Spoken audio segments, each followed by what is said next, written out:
ये मस्जिद के पीछे की नज़ारा है डल लेक का। यहाँ सब अभी व्यस्त हैं मछली पकड़ने में। यहाँ पे मछली पकड़ी जा रही है। ये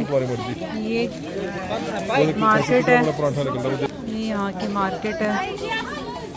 चलो अब यहाँ से हम चलते हैं। चलते ही जाओ बस, मार्केट पूरी भरी पड़ी है। ये यहाँ के फेमस मीठे पराठे और हलवे के साथ मिलते हैं। ये हर जगह पराठे। यहाँ बजरंगी भाईजान की शूटिंग हुई थी। बजरंगी भाईजान यहाँ आए थे और यहाँ पे वो बच्चे को लेके जाते हैं ना, यहाँ पे देखते हैं वही।